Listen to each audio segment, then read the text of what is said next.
చాలా డేస్ నుంచి ఒక విషయం చెప్దాం అనుకున్నా, కానీ మధ్యలో బిజీగా ఉండి మర్చిపోయాను. ఇంకా నిన్న మళ్ళీ షాప్కి వచ్చిన తర్వాత ఆ మ్యాటర్ అయితే గుర్తొచ్చింది. ఏంటంటే ఇన్స్టాలో ఒక రీల్ చూసాను. ఒక బాబు బర్త్డే కేక్ మీద ఉన్న థింగ్స్ తో పాటు యాక్సిడెంటల్ గా దానికి ఉన్న టూత్ పిక్ కూడా కన్జ్యూమ్ చేసేసాడు. తర్వాత అయితే ఇంకా వాళ్ళు డాక్టర్ దగ్గరికి వెళ్ళి ఇమీడియట్ గా అది స్టొమక్ క్లీన్ చేయించారంట.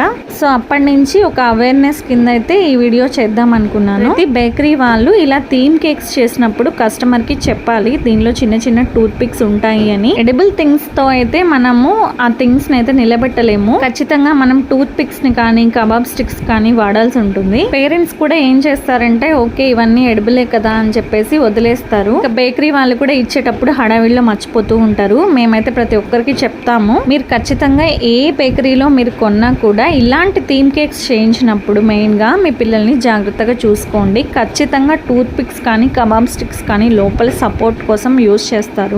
అండ్ మనం దీని మీద యూజ్ చేసిన థింగ్స్ కొన్ని ఎడిబుల్ ఉంటాయి, కొన్ని నాన్ ఎడిబుల్ ఉంటాయి. అది కూడా మీరు ముందుగా అడిగి కన్ఫర్మ్ చేసుకోండి. అండ్ ఒకవేళ ఎడిబుల్ అయినా కూడా మనం ఎంత కావాలంటే అంత తినడానికి లేదు. ఇప్పుడు ఒక 3 kgs కేక్ అనుకోండి, మా లెక్క ప్రకారం 1 kg 8 members కి సర్వ్ చేస్తాము. 3 kgs మీద ఉన్న టాపింగ్స్ 24 members కి. ఆ థింగ్స్ అన్ని కూడా ఒకరు ఇద్దరు కిడ్స్ తినేస్తూ ఉంటారు. మనకు మార్కెట్ లో బయట sugar candies, lollipops, cream biscuits దొరుకుతాయి. అవి కూడా ఎడిబుల్లే. అలా అని చెప్పేసి ఒక కిడ్డే ఒక 10 లాలీపాప్లు, ఒక 10 షుగర్ క్యాండీలు తినాలని కాదు.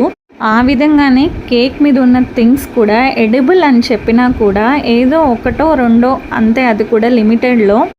అవన్నీ కూడా డెకరేషన్ పర్పస్కి అండ్ మన పార్టీ థీమ్కి తగ్గట్టు చేస్తాం అంతే. మీరు మీ ఫోటో సెషన్ అవన్నీ అయిపోయిన తర్వాత మీరు హ్యాపీగా పైన లేయర్ తీసేసి ఈ మిడిల్లో ఉన్న కేక్ పార్ట్ అయితే సర్వ్ చేయొచ్చు. వేరే వాళ్ళు చెప్పినా చెప్పకపోయినా ఇంకా మన పిల్లల్ని జాగ్రత్తగా మనమే చూసుకోవాలి.